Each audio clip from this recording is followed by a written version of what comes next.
today I'm gonna show you how to blend in your blonde hair with your natural roots easily from home. I'm gonna be using a color depositing conditioner that is semi-permanent and does not need to be mixed with developer. This will fade out completely, and you can also easily lighten over it in the future. I lighten over mine with high lift color, and I'm still able to get it to a platinum blonde, so it doesn't hinder your ability to lighten the hair at all. Now, if you're interested to see how this fades out, the best way is to watch my next several videos over the next couple weeks so you can see it for yourself. But last year, I did a very similar tutorial where I colored more of my hair with one of these color depositing conditioners to give an example at how you can grow your blonde hair out back to your natural color in the safest way possible. You can watch that video above or watch a couple of the videos after that to see how it faded. But today I'm only gonna do a root shadow just to show how you can blend your blonde into your natural color without having this harsh, high maintenance root line. So the color that I'm using today is Brown Tahitian Pearl,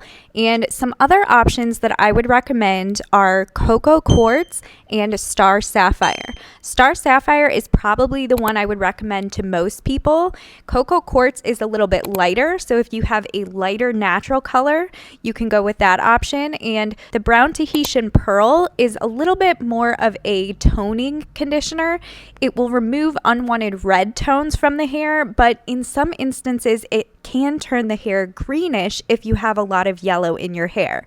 So just keep that in mind, and I highly recommend starting off with a strand test before you put the color all over your head, just so you know what to expect. Alright, so I'm going to start off by sectioning the hair into 4 quadrants and starting in the back quadrants. And I'm actually not going to be applying this to my entire head. I'm only applying this towards the top of my head as well as the front where the root line shows.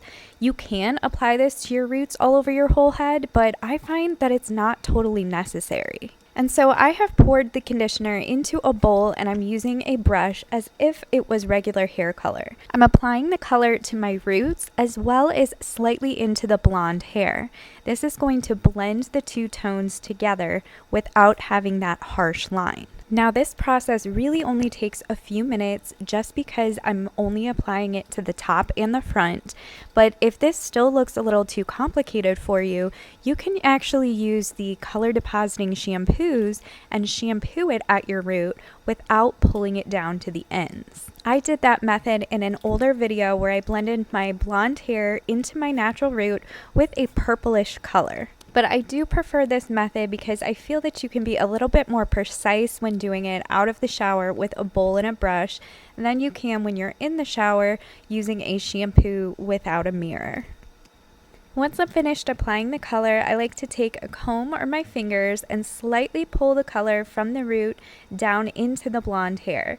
The more you do this, or if you use your fingers and pull, the more seamless of a blend you're going to have. Now you've got a couple different options when it comes to rinsing this color. I'm choosing to rinse mine in the sink for 1, because I'm using freezing cold water, and for 2, so I can hold the ends of my hair out while I rinse the color off. Both of these things are going to help stop the blonde hair from picking up the darker color, which is technically called bleeding. Since I used Brown Tahitian Pearl, and because my blonde hair is so light, it is likely that the dark color would get sucked up into my blonde hair and it would be a little bit darker than I would like. So I am choosing to rinse my hair with the blonde held out, especially when rinsing the color off. When you're conditioning your hair after it's been rinsed and shampooed, it's not as big of a deal, especially if you don't mind your blonde getting a little bit darker if it's going to blend into your natural color a little bit better. Brown Tahitian Pearl is also going to bleed way more than Cocoa Quartz or Star Sapphire would, so this is not always necessary. And already, even with the hair wet, you can already tell that the blend is so much better from the roots into that blonde hair color.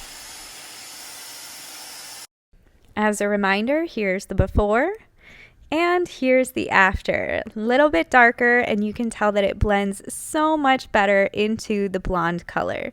It's a more seamless transition and not nearly as harsh of a line. This color will fade out and lighten up a little bit each time I wash my hair, and then when it's completely faded, I'll go back in and do my roots with my high lift color as usual. All right, guys, that's going to be it for today. Let me know in the comments if you're going to try this method at home. Make sure you subscribe if you want to make every day a good hair day. Thanks for watching.